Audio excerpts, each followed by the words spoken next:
Welcome back, everybody, to the LCS. We're jumping into our fourth game of the day here, and with a tough loss yesterday, Immortals are sitting in 7th at 5-8, coming into their game against Evil Geniuses. And Evil Geniuses had a good win yesterday versus 100 Thieves, playing well around objectives. While Immortals is not eliminated from playoffs just yet, they would really need to start stringing together these wins if they want to climb the table to try to get back into playoff position, because while they are just one spot out, they're quite a few games behind these teams that actually are sitting in playoff position right now. So we'll see if they can do that. And on the other side, EG, I think there's some positives to take away. You know, Jizuke on his signature pick of that Echo really did look very strong against 100 Thieves yesterday. And when you're looking over at their strength of schedule, they're sitting in a really good spot for playoffs. Yes, they haven't been as dominant as they were at the beginning of the year, but a lot of these teams are teams that they could potentially take down here, and they really don't need to pick up that many more wins to secure playoffs for themselves.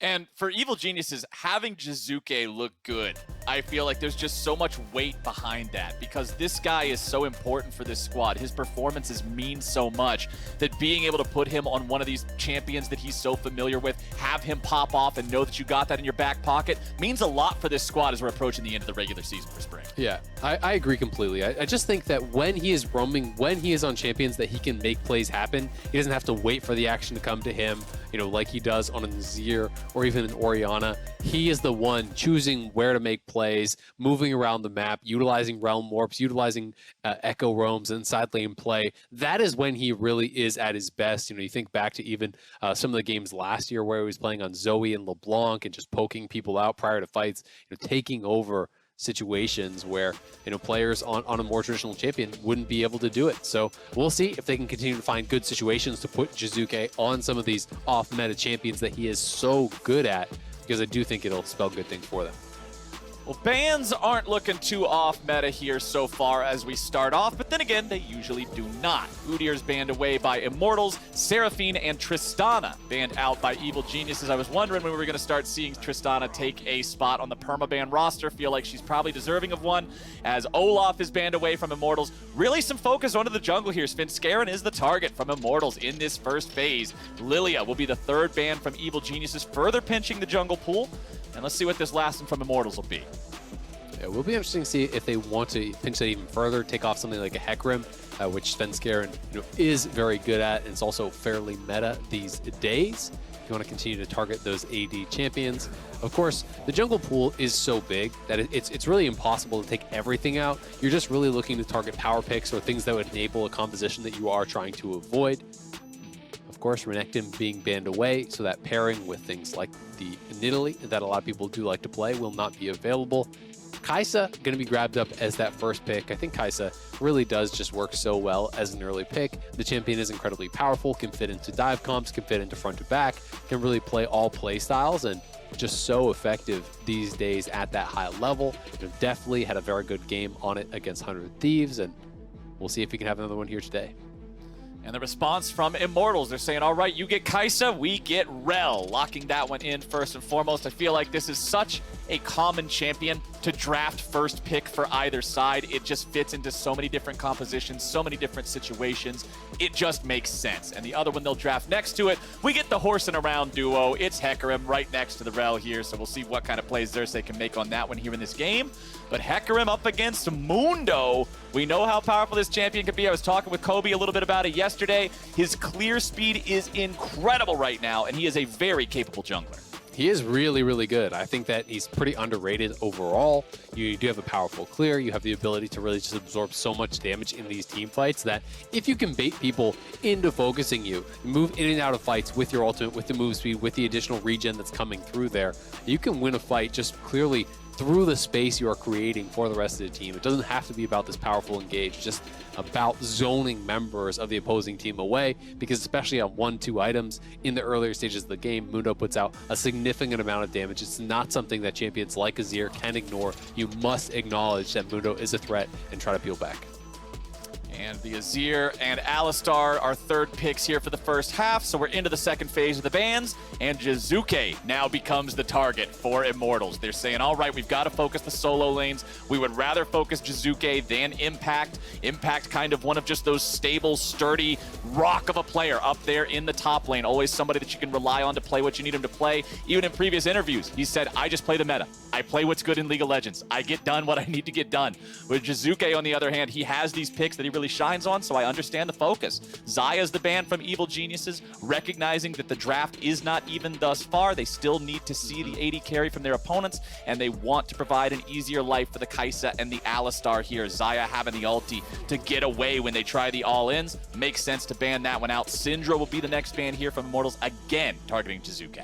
Yeah, Ray's getting targeted a little bit here, but he has played a pretty diverse set of champions. He only has 3 games on his most played the Kai'Sa. He's played Triss, Lucian, Aphelios, Seraphine, Xayah, Draven, Ezreal. So I don't think he's concerned about having a pick going in here, and we'll likely find out what he wants to play next, as generally speaking on red side, you're going to save that top lane counter pick for last, unless you're really looking to throw some sort of a curveball. This would be a curveball. We'll see if it does actually get locked in. Mark. Okay. Okay. Somebody go check on Mark. We got to make sure he's okay. I know. Mark was really negative on this, but I'm actually not. I tend to think Vayne is actually really good these days, and I think it's actually a smart pick into their composition. When you talk about Mundo, this mega tanky champion, when I play Mundo, you know what marksman I least like to see? Vayne. Probably Vayne, yeah. Shreds you. Percentage HP true damage as this person that's supposed to have thousands and thousands of HP, and that's, you know, your main source of durability. Vayne can instantly shred through that. It is incredibly difficult to deal with this champion, and we saw it picked by Johnson yesterday. Not yesterday, maybe it was yesterday. It didn't work out, but it was because of the interaction with the Alistar, where you can actually condemn the headbutt pulverize combo, and if you time that right, you can waste the combo from the Alistar, and then from there you can go aggressive, look to chase him down, look to get these incredibly powerful trades. Of course, you have to be careful about the CC. You are a mid-range carry there, but you have the Azir to create space, you have the Rel and the Hecarim who are going to be diving in, going forward, and hopefully that is creating opportunities for you to attack. Yeah, having the Vayne up against a tanky target like the Mundo, when we saw the Vayne picked previously, there were no true traditional tanks that just want to build tank items on the enemy team. Yeah, there was Camille, yeah, there was Irelia, but those are bruisers. Bruisers are going to go in, they're going to dive, they're going to kill you first. Vayne being able to 6 auto practically any tank and take them out of the fight, if not outright kill them, incredibly powerful. So Gnar and Mundo must be respectful of that kind of damage as we move forward. And the final pick of the draft will be the Camille, here for revenge on Immortals to take against the Gnar. My only concern here, you know, this can be a pretty powerful matchup into that Gnar. You can look for all-ins, try to abuse this Gnar when he goes into mini form. You know, call over your jungler, look for Hecarim to come in. You just ult him up on the Camille. He's locked in. He cannot kite you in mini Gnar. He will die if there is a jungler there. But my concern is that when you are playing with the Vayne, that demands attention, and now you have another side lane that is also demanding attention, and the split focus may be difficult for Xerxes to actually deal with.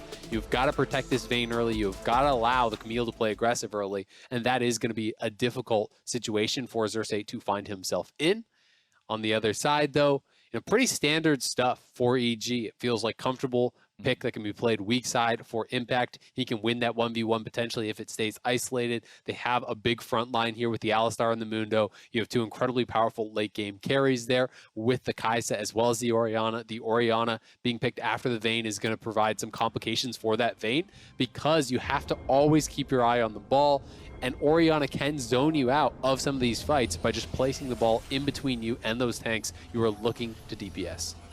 We're into the Rift. Let's see how it goes here for game number 4. EG, one of the multitude of teams that came into today tied at second. We had half the league tied at second place, Azael, going into our games today. EG was one of them. Immortals below that line. So everybody that's below that line is a couple of games away, and that means they've got a lot of work to do here today, tomorrow, and next week, because after that, we're into the playoffs. Top 6, you're good to go. Anything below that is your cutoff, and you just have to watch from the sidelines. So Evil Geniuses want to make sure they end out this regular play strong before we get to that qualifier tournament for MSI. They looked good back in the lock-in tournament. They've had some shaky moments, and I'm sure their fans want to see them in a position of strength moving towards bracket play, moving towards best of 5s, because this squad does have a lot of potential. They do. You know, at their best, they can look really, really strong. We're going to see how they can show up here today. Also interesting to note that Raze did go for PTA as well as cut down, so really kind of, again, you know, focusing not only his champion, but his runes towards the team fight stage, towards taking down those tanks. You do see more Hail of Blades these days than you used to in the past, and that can be fairly effective as far as, you know, giving you some earlier power in that laning phase for those quick trades, 3 quick autos, proc the Silver Bolts, but this is going to be more value in the team fights and going to make the job of Mundo, Gnar, and potentially Alistar here even harder. Oh, yes, sir. All right, let's see what's going on here in the jungle as both of our junglers have started on the bottom side this time around. Both are also going for the full clear as Svenskeren heads down to the Krugs. We know that Mundo is one of those champions that can drop pretty low on HP on his first clears. For a champion known for and designed around regeneration and health, the early game is not that healthy for him, Sam. Yeah, the AoE camps can be a little bit dicey, right? When you're doing Krugs, when you're doing Raptors, you do take more damage. But in this new season, it's not as risky as it had been before. You can see he hasn't even used his potion charges yet. He did use a smite, but he's going to be fine. Hits level 3, and will likely be looking just for a 6-camp clear here. You know, Mundo, Hecarim are not likely to really be fighting it out in these early stages. Both champions just kind of want to get towards 6, and really can only punish with counter ganks, or if someone is really overextending. Right now it's Impact, the one extended past the halfway point, while Deftly and Ignar are doing the same. Both side lanes pushing out for Evil Geniuses. Immortals content to hang back, farm underneath the turrets, while the opposite song is being sang here in the mid lane, with Insanity having control over the 1v1 against Jizuke on the Orianna, using the power of the Azir, the zoning strength of these soldiers to keep his opponent back and guarantee his dominance in that 1v1. Impact hanging out in the tri-brush up here, recognizes there's not a lot to do just yet, but he will throw out a boomerang here, tempt Revenge and Xerxes towards him. Now they should know that Svenskeren is nearby because they saw the Scryer's Bloom fly up towards them. So this could result into a 2v2. Svenskeren is the target here at the beginning. Xerxes going in. This is what I was talking about. Mundo is not that tanky early on, but the flash over the wall, Svenskeren stays alive. Xerxes cannot follow because he has Ghost. So Evil Geniuses barely get away from that one. On the other side of the map, we got a 2v2 over the Scuttle Crab here. They wait for it to dash back around, so Raze isn't able to steal it away. Nicely done to guarantee the secure.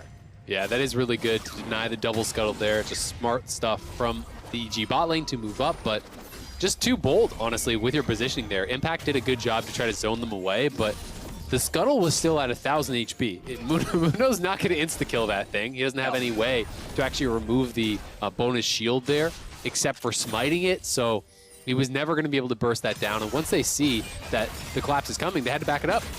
And meanwhile, on the bottom side, it's definitely eating a lot of damage. He's ignited, but the return onto Raze is also extreme. Both 80 carries down below 200. Both supports still really healthy, but no cooldowns to use. We've got Heal and Ignite used by Evil Geniuses. Destiny used both summoner spells down here, but Raze still has the heal on the side of Immortals. Yeah, and that's a critical thing. He has Flash and Heal available here. Xerxes is in the area, so they could potentially look for a fight, but they don't know where Svenskeren is, and EG's posturing fairly aggressively. So we're just going to see Immortals back it up, but you can see Insanity getting very low mid lane as well. Looks like he is being pushed out by Jizuke, who did TP back and is just trying to shove aggressively here. Will he actually step forward? Okay, Insanity's down to 100 HP. Jizuke has him on the ropes for now, but as you already stated, Jizuke used TP. Jizuke's back in this lane with an almost empty mana bar, just getting the wave shoved up. As soon as Insanity goes back, he will be able to return with full mana here again. Xerxes going in after Jizuke. Does not want to continue the chase here because Svenskeren is right next to him, but now that Revenge has showed up for backup, they may look to make their move. Jizuke with a flash away to survive the hook shot, but that's now Jizuke with neither summoner spell available for use. So the biggest problem here is Jizuke, what he was doing is he actually TP'd back early to grab the tier, and then he wanted to use his mana advantage to lock his opponent in lane and deny the base. And that's why he's chasing that far forward, to constantly stop those recalls. But because he wasn't able to do that, and Xerxes was there, Revenge comes down, he now has a bad recall timing and potentially could lose some minions here mid lane off of this. Insanity could either set up a freeze or just try to hard shove this in and deny some minions to the tower, but it looks like he won't be able to fully reset it, so it shouldn't be too bad. And as long as things equalize, you just lose the flash from Jizuke, and it's not going to be a bigger deal than that. Okay. about, what is that, 600-700 gold lead here for the side of Evil Geniuses over Immortals. So building up some tidy leads just in farming alone. Down here in bottom lane, you can see it's definitely an Ignar that have about a 2-wave lead. Up there in top side, Isaac, Impact has twice the farm of Revenge. Yeah, he is way up on Revenge, was winning that early lane pretty heavily. And then Revenge did also go for that roam, so may have missed a bit of farm there. He will be able to pick up, should be able to pick up pretty much this whole wave, but still will be down a fairly significant amount. And that's the thing. When you play a matchup like Camille and Dinar, you have to play aggressively. And if your jungler is not playing around you, is not up there to actually fight, then you can't really take very many of the all-ins, especially not pre-6. It's got to be to that point. And Impact has created such an advantage now that it may be difficult to find those all-ins even post-6. Evil Genius is moving in to contest the enemy blue buff. They want to steal this one away. It's Cersei that gets it. So that will not turn into anything here for the side of EG. No, they don't have to spend any summoner spells on the way out as Immortals was collapsing, but the steal is thwarted. The only small win that EG gets there is now the blue buff is not an Insanity. So if you can actually get your own blue onto Jizuke, it will not be blue buff versus blue buff. So Jizuke could potentially get an advantage there with the shove in mid lane after that. But with the delayed blue buff take, of course, that is not going to be for another minute or so.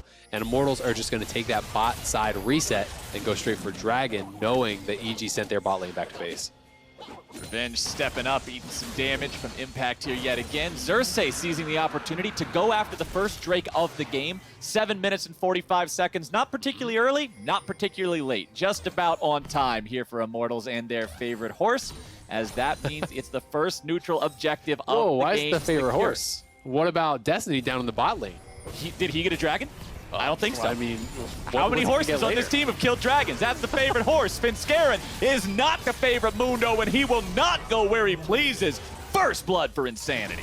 Nicely done. Picking up the first blood there. Getting that onto Insanity is huge. And we'll see if they can turn that into anything else. Svenskeren, I just think EG in general has been going for some pretty unwise jungle invades and fights. You know, the top lane scuttle fight when they didn't have mid lane around. Now this invade on Raptors, when your mid laner is backed by his tower, there's no way you can get support from that. When Camille is missing from top lane as well, it just feels like Svenskeren is not really playing with respect to where the other players could be on the map.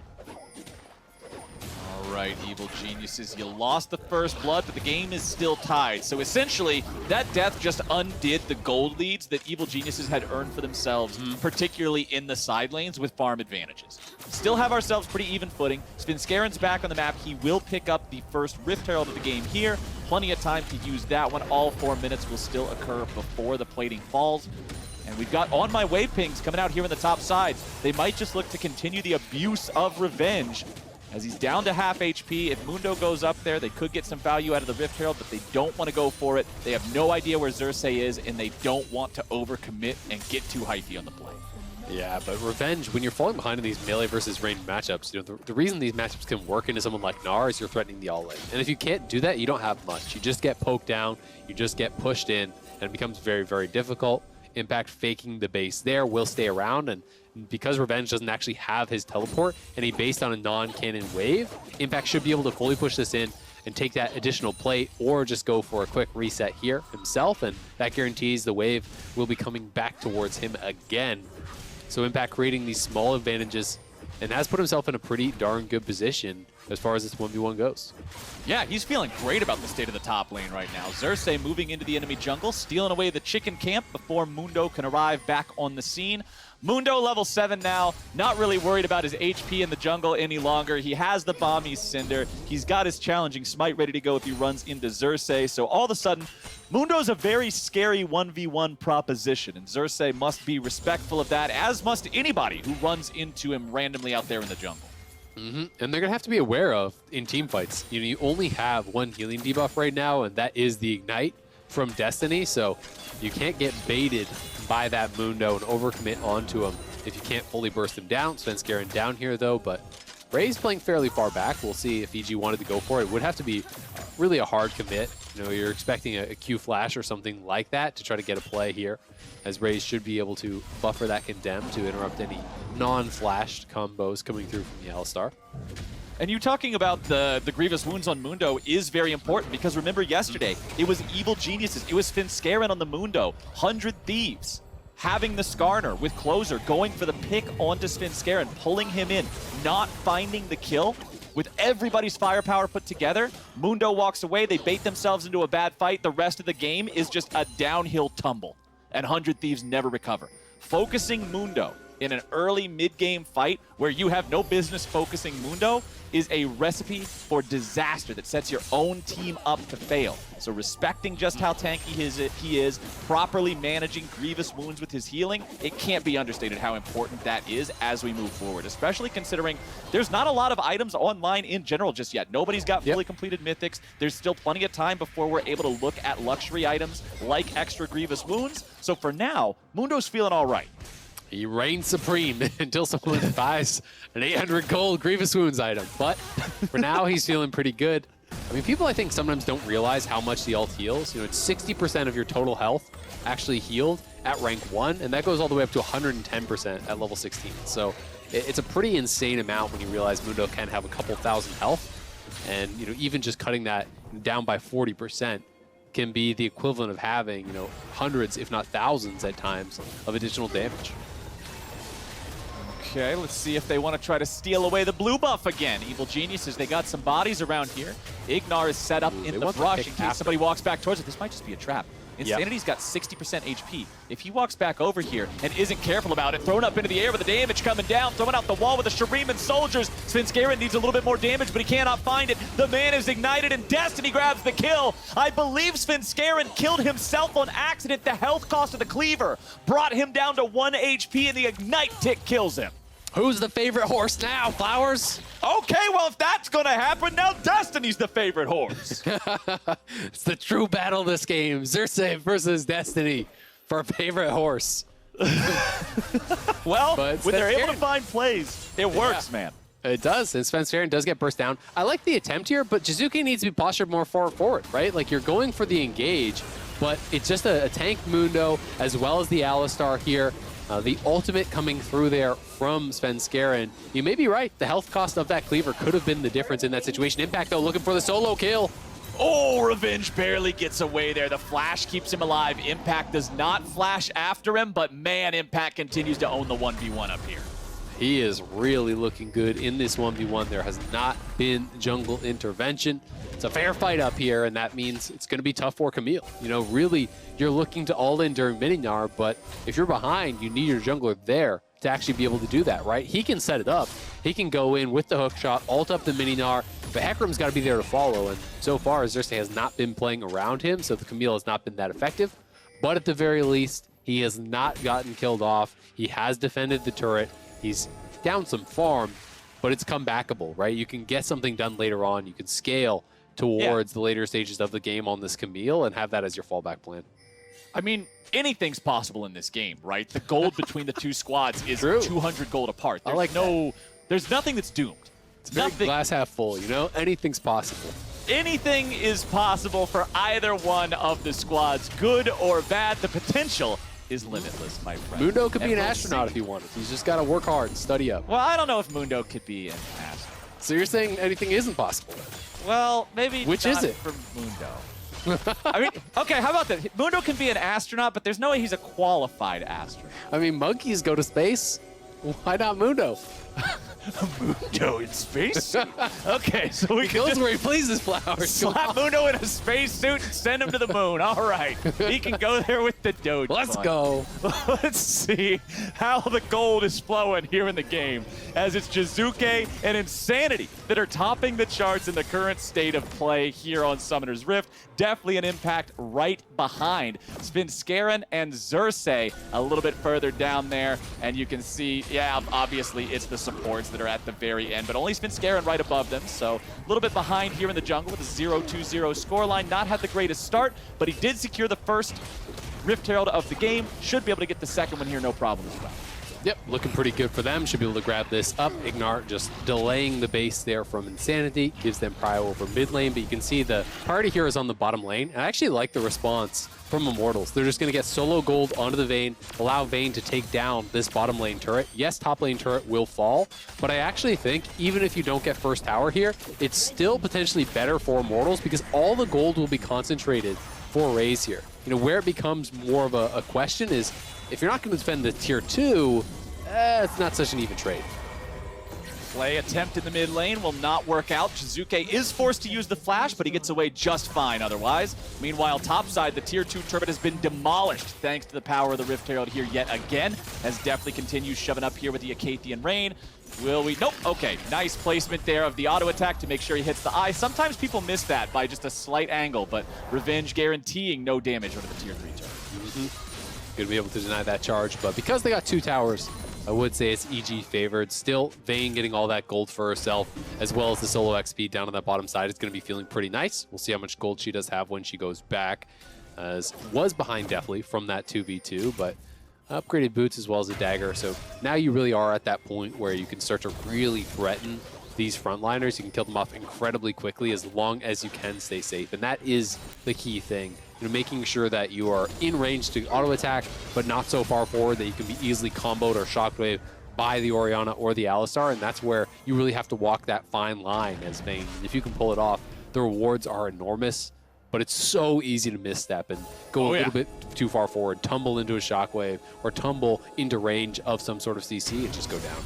I mean, there's a reason. Never mind. We can talk about Vayne here in a moment. Jizuke is getting away, but a shockwave to turn things around. Ignar flashing forward to make the plays here with a pulverize. Insanity will fall, and Jizuke grabs the kill on that one. Nicely done from Evil Geniuses. Ignar played that really well, to be honest. You know, headbutting Destiny away, denying any potential of appeal. Then the Q flash comes through. The Ignite as well onto Insanity, locking him up long enough that his soul laners could come through and finish off that kill. This is going to get them another turret here. So now 3 towers to 1. They're not up a tremendous amount of gold, though. And Immortals does have 2 straight dragons, so it's going to likely come down to this next fight. I don't think EG are going to want to allow Immortals to get 3 straight and put themselves at soul point here.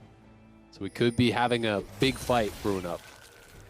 Down here in the bottom lane, Raze is down 30 farm on the Vayne. Back up there in mid, Insanity down 25 as Azir. Top lane, it's actually Revenge who's got the closest farm compared to his opponent. Despite how many different times we checked in, and Impact seemed to be running things up there in the top lane, despite the fact that 2 turrets have been lost in that lane. It's Revenge doing the best to stay caught up here with his lane counterpart. Immortals going after the Drake, looking to stack up to 3. Svenskeren is here to contest. Should be a 50-50 at least. Evil Genius is going in. Drake down to 1,800. Ignar tanking up in the front lines. The Drake is secured. Svenskeren is not able to steal it away. Now we've got him tanking up in the front line. Going to be dropped very low. Xerxes grabbing the kill. Immortals taking the fight. Going after the CC and the additional damage off the side here as Revenge buys a little bit of extra time. Insanity with the shuffle back to the Impact. Comes Raze. Kills off Revenge. Triple kill over to Raze. Is it going to be a quadra? No, it doesn't even matter. The Emperor takes it. But Immortals get the Bud Light ace and the Drake to boot.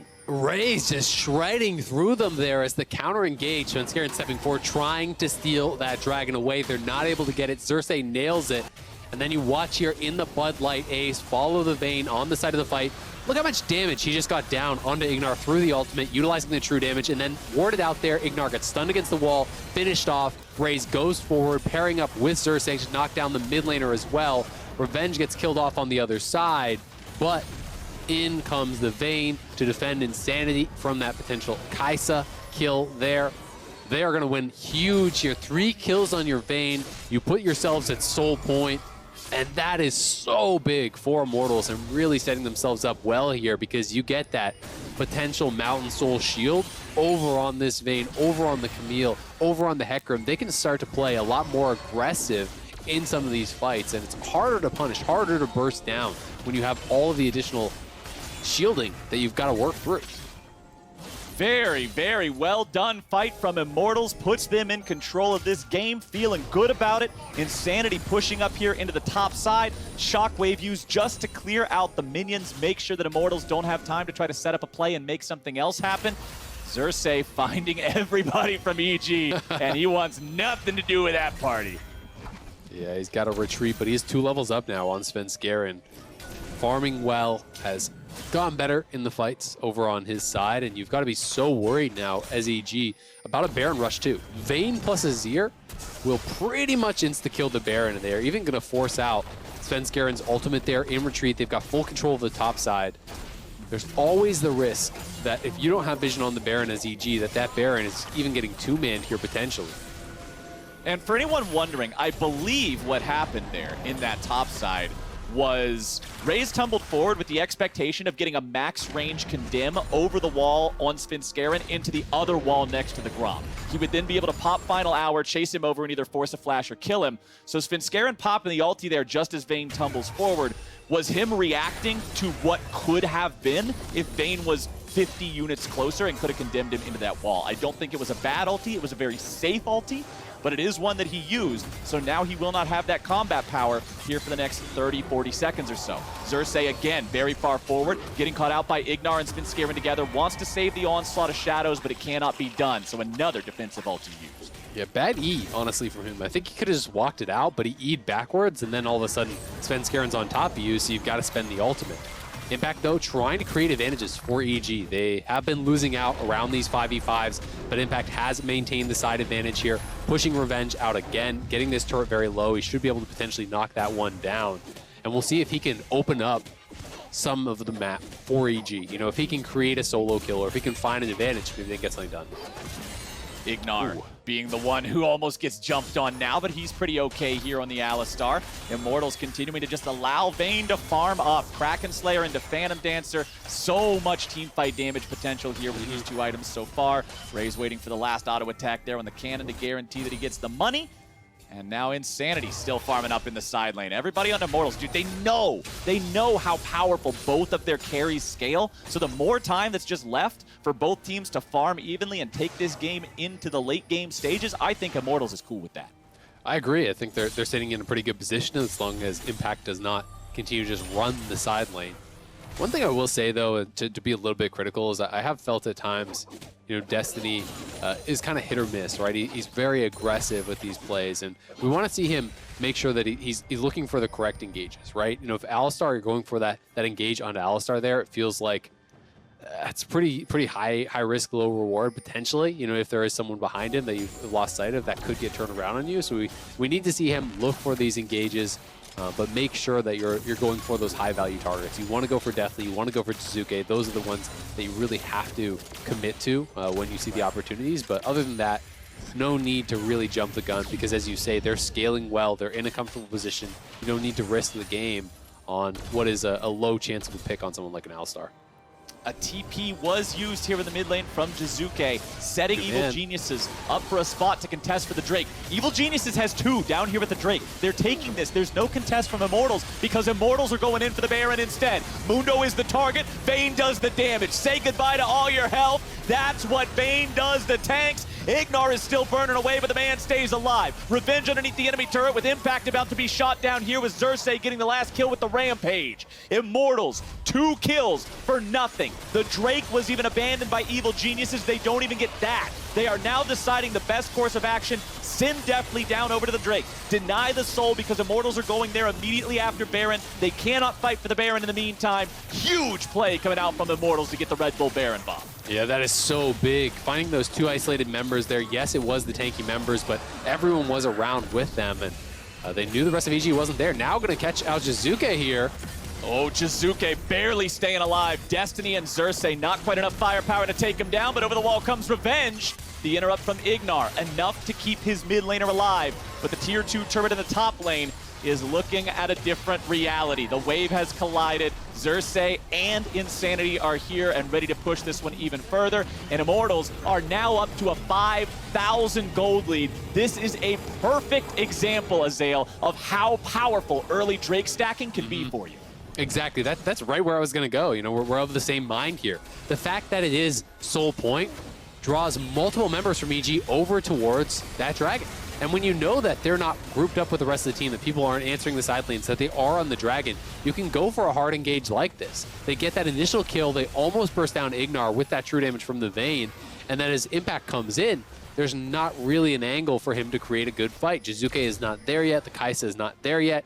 EG just had too many members over on that dragon trying to deny Soul from their opponents. Lost track of the fact that they could just go for the Baron, that they have the turn to do it. Raze now looking for this 1v1. Raze is at the point where he's getting hyphy on the Vayne. Easy peasy, 1, 2, 3-Z. I say that specifically because the third shot takes off half your health bar. Vayne has scaled. You got that 3 items now, PD, Kraken Slayer, Rage Blade.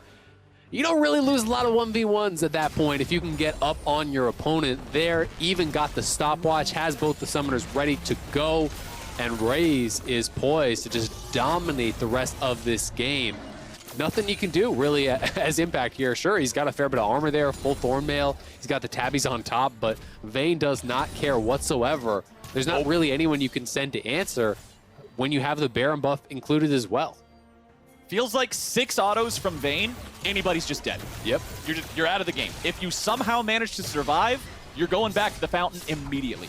Raze is at a point where as long as this man is properly protected, he will be able to end this game here for Immortals. He does a good job condemning Ignar away, but the protection that I just mentioned is not there thus far. Destiny coming in, looking to stop him, but a nice shutdown coming out from Impact. Into the back line goes Insanity, grabbing a kill on the enemy AD carry now as well. Despite the fact that they shut down the big man with the big plan, it still don't matter because Immortals strike back harder. They get a 2-for-1. They're pushing into the enemy base, and Evil Geniuses has no way to stop them.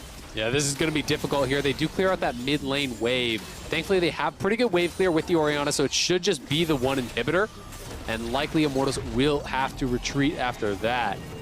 But they still crack the base there, and they're putting themselves in a position to have even more pressure on the map.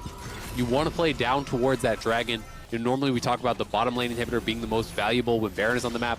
The same goes for the top lane one when you're talking about going towards Soul. Ray's doing a good job getting a lot of damage down here as he retreats, so Insanity can go over the wall, finish off Deathly, who was already incredibly low, and Impact has no choice but to just abandon Svenskeren in there and try to survive himself.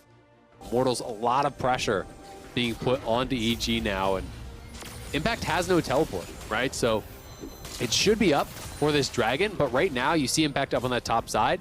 It gives you carte blanche. Just go into the bottom side with 5 members to be able to know you have an advantageous fight to get vision around that dragon. And that's going to make it difficult for EG to even approach this next dragon here when it comes up in about a minute. Really, really impressive game here from Immortals, honestly.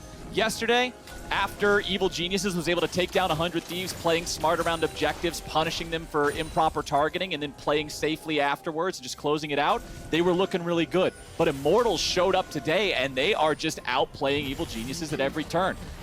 The draft has put them in a spot where it feels like the game is almost unlosable now, and they have managed to get to this point safely enough to make it so EG was never pulling ahead. Revenge with a good disengage up here, 0, 1, and 5 on the Camille, just constantly providing pressure and threat off to the side. Svenskeren getting engaged on yet again as the damage pours through. Revenge continues leading the charge, thrown up into the air now with a lot of damage coming down. Orianna Shockwave is there. Nice shuffle back onto 2. Insanity buying some time here with the stasis. TP shows up, but it's nothing but a free kill. Impact in the back line going to be answered now with Raze getting away with the final hour. A little bit more damage takes him out, but the onslaught of shadows brings in the counterpunch. Immortals still looking to get something done. Never mind, I cast her, curse the hell out of it. Impact's in the back line, tearing everybody else up.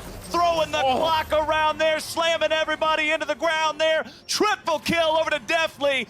What in the world is going on? Evil Geniuses are right back into the game. I'll tell you exactly what that was. 2 words: Vayne spotting. Raze rolling over towards the base turret here. He is separated from the rest of the team. They want to go for the engage, but Vayne is not with the squad. They go in on Svenskeren here, but he flashes out. And then just track Raze. You know, he's not a part of this whatsoever. He hasn't yet even auto-attacked in the replay, and then he says, all right, I'm going forward. But Jizuke is still here. You're walking into tower range through the damage of the Orianna ball with Deathly right beside him. And with Raze getting that separated, the rest of the team is trying to come over here and peel for him, trying to survive, trying to keep that Vayne alive, but they're unable to do so. And as a result of that, they are getting in range of the tower. Impact's winning the 1v1 on the other side of the fight. He takes down the Camille. He's had top lane priority the entire game. Comes up huge in that team fight, getting them a team fight win. from what seemed to be an unwinnable position. But you have to question, why did Immortals need to force it? That's what I was talking about earlier, with Destiny, where he has these great engages, and then he has ones where you're kind of just left with your head scratching, and definitely dominating that fight. Over 6,000 damage is an incredible performance from him right when they needed it. But Immortals should have just played for Soul. There's just no reason to engage there. I agree, but 6,000 Kaisa damage. It's a lot. My goodness, Azael. All right, well, both AD carries now have the ability to just 1v9 in terms of damage as long as they're protected. So not a true 1v9, but a highlight reel 1v9, where you just 1v9 if you've got some other people, but you just won't count them like a normal ADC player, right? You're going to take all the credit. Exactly. You just slap some wub-wub music on it, put it in a montage, give it a clickbait thumbnail, and you're good to go. But right now, Evil Geniuses, they got bigger worries, because the problem is their opponents are still on Soul Point. They're still down 3,500 gold, and Baron is live on the map. They've lost one inhibitor, so they're not completely stuck in their base, but the overall map state will naturally flow against them. There is one ward that Immortals did not sweep away from this upper river area, and that will let Evil Geniuses know what's going on. This is a very fast Baron take. It is already down to almost nothing. It will be secured by the side of Immortals. Ignar tries to initiate, but the man is already dead. He's a beef kebab. He's gone. Holy moly, nicely done from Immortals, turning it right back around. Impact wants to go in, but you're not going to be doing anything now. Definitely trying to kite away. Triple kill. Back over to Insanity. The shutdown on the enemy mid laner. The Bud Light ace with the Baron with the teleport into the enemy base. Immortals will take their win off that fight. Nicely done by Immortals. One small misstep in that bottom lane, but the clean ace over by Baron secures them the upset win over EG when they need every single game here. Coming down to the wire on this playoff race, it's a big one. Immortals getting the dub, 19-7, 32 minutes in. They'll take down Evil Geniuses. Really nicely played. I think the draft was smart. I think that the Vayne pick really did show a tremendous amount of value here. You can see how happy they are and how quickly that front line evaporated there at the Baron fight. Vayne plus Azir shredding the Baron, shredding the front line, getting themselves that much needed win. And that very last fight, I felt Ignar's pain physically. He tries to go in and jump on all of them with a big headbutt pulverized to win the post-Baron team fight and wipe off all the Baron buffs. But the Azir ulti comes through, and he just splattered, roadkilled right there in the middle of the river before he's able to do any damage whatsoever. And then everybody on Evil Geniuses afterwards just crumbles. The damage was there that time. Vayne wasn't under proper threat. Everybody was able to turn back against Evil Geniuses with the bonus power of the Baron and just rolled them over. Yeah, I mean, EG was a little bit disorganized in that fight. They were trying to rush to contest the Baron, hoping that their opponents would still be on it when they arrived so they could set up that proper team fight.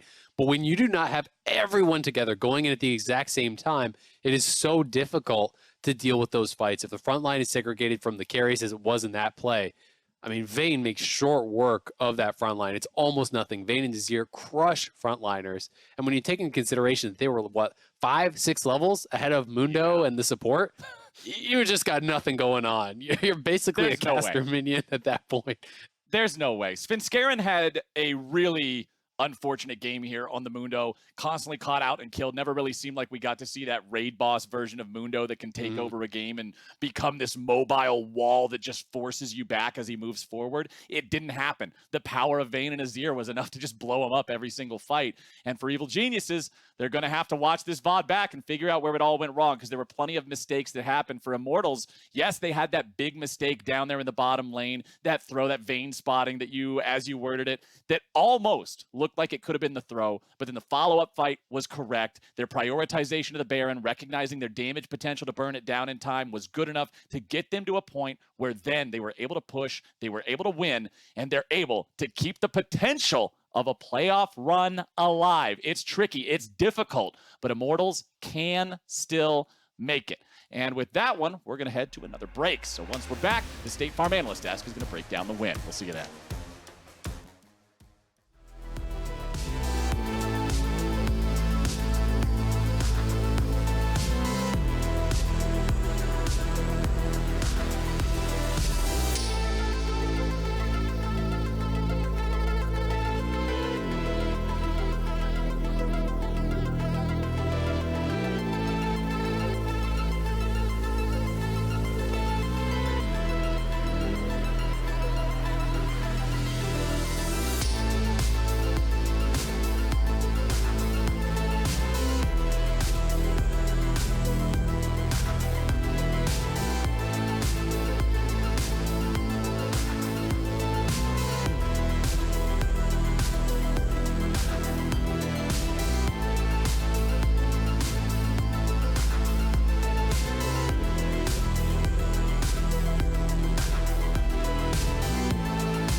Welcome back to the LCS and the State Farm Analyst Desk. Immortals coming away with a victory and handing one over to Vayne as well, who's been winless for quite some time in the LCS. We'll get to that Vayne pick in just a moment, but before we do, we're noticing a new trend here in the LCS, the Wolf Pit fight.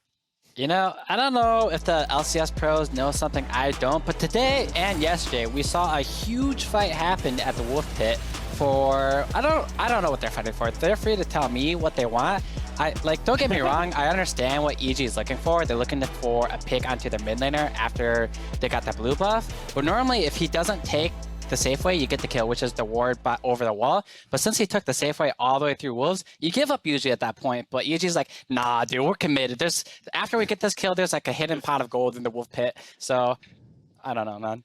You know something funny about that one, though? I think Svenskeren actually killed himself throwing the cleaver because he lost the health while the ignite was ticking, and that actually was what killed him because he had the ultimate running. So in the time it was flying, he actually killed himself. That'd be hilarious. I was sending it that game.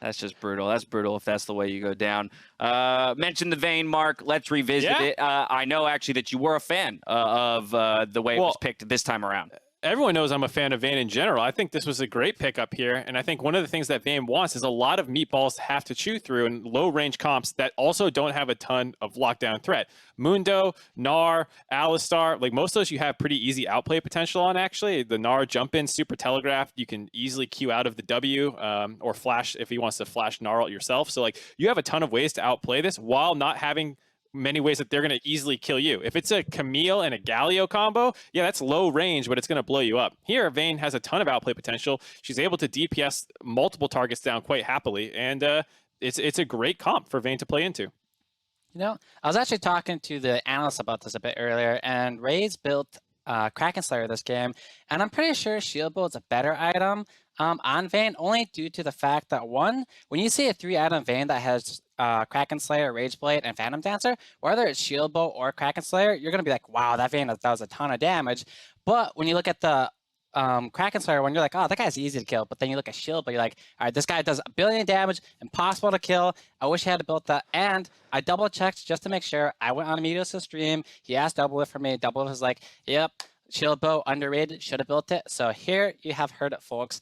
LCS players, you can build Shield Bow more often than you are currently. It's a good item. No, always love the item breakdowns. And speaking of Vayne and the Vayne player Rays, we are working on getting an interview with him as soon as possible. But we're going to keep breaking down this game. At the end of the day, it felt like more than anything, Immortals just performed better in the team fights. And the composition was about team fights for them. I mean, you have all the distractions of the diving champions and then the Vayne, which makes it so much easier. And I think EG really struggled to play their front line. Svenskeren did not have a particularly good game, but what he was up against was very hard to deal with. The Mundo against Vayne is really, really difficult. And so what you're normally used to is running in first, doing whatever you want. But here, you're basically like a Lilia. You're just going to get melted the second they find you. And this is what IMT sees. It's like, oh, it's Alistar and Mundo. Normally, you wouldn't pull the trigger and engage on these guys, but you got a Vayne right behind you, flashing in for him. And look, Svenskeren's like, I need to get out of here, but he barely survived. Like 2 hits. Yeah. He didn't even get hit by the 3rd auto from Vayne. I want to give out a shout out to Destiny really quick. I think the engage here and the one at Dragon was basically game-winning plays from him. And this macro play from IMT was actually really good. They were threatening Soul there on that Dragon, but instead of going for Soul, they're like, you guys can have that, but we're going to pressure Baron here. And because they're doing that, EG was split up during that, get caught out, lose Baron. And then obviously, since they're only 1 Dragon away, they'll still get Soul in the future. So I liked that IMT forced a decision for EG there. If you want Soul, you have to take it, but we'll take Baron. And then great engage from Destiny. There's also just generally a couple important things to note as the results of this game came in. CLG still in the running for their miracle run because Evil Geniuses lost. The only team that they don't have the 2-0 or that they don't have a head-to-head against is 100 Thieves. So even though they lost earlier, that was kind of an irrelevant game for them. On the flip side, Immortals still very much in the hunt for that playoff picture by taking down one of the teams that was tied for second. Either way, it's time for us now to hand it over to LaTigris and Rays for our Verizon post-game interview. Thank you so much, Dash. We are here in the Verizon post-game interview, and we had to speak to Raze because, let's face it, Vayne was on a 9-game lose streak in the LCS until you piloted the Night Hunter herself. Why was this a matchup and scenario where you felt she worked? It's mainly just the matchup. Bot was really good, and like they already picked Mundo, and Vayne's. Everyone knows Vayne's like the best tank trader in the game in the AD carry role, so solid matchup bot, really good tank champion they've already picked that's Vayne's good into, and like no matter what they picked mid, like only really control mages are good into Vayne, but as long as like I save flash for Ori or I just watch out for like her ultimate, it's really easy to play the game. As long as I get past lane phase. Now, looking specifically at that a bit more, the analyst desk and High was actually wondering why you decided to buy Kraken Slayer over the shield bow this game.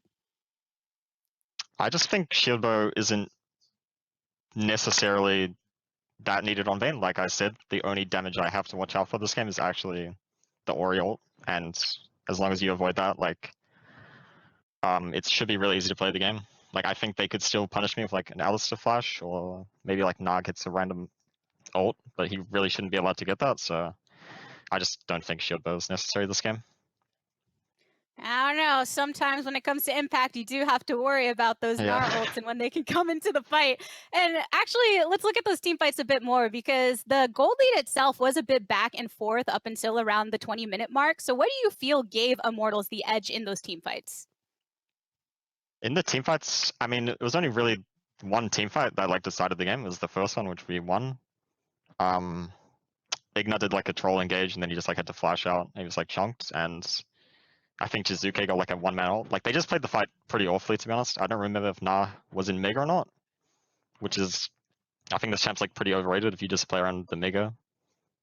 And like I think we played around the Mega really well this game, so Na was like a bit of a non-factor in team fights, and yeah, I think we just heavily outclassed them in that department, I guess. It definitely showed when it came to watching Immortals' performance here today. Now, with the remaining games, though, you do still have to scrap it out to try and ensure you get a playoff spot. What are you focusing on game to game to put yourself in the best position to snag that spot? Not sure, to be honest. Like, we're still having the same problems we've had the entire split, which is our early games. Today, we took a good trade.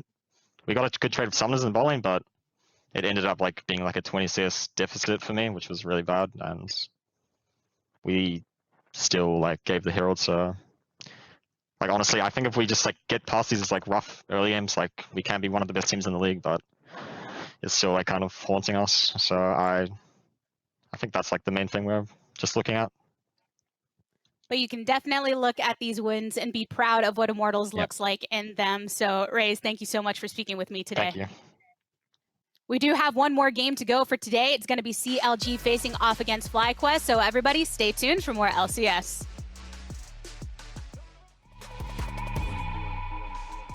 Teamwork makes the dream work, and this assist of the day presented by State Farm. With First Blood in reach, TSM focused their attention on Palafox. Little did they know it was just a sly play to buy time for support. But Palafox stealing away Spica's ultimate does pose a bit of a threat here if they get too close, and that makes them maintain just enough distance that Palafox is able to stay alive. He goes right back in, and it's first blood for FlyQuest as TSM bait themselves into overstaying.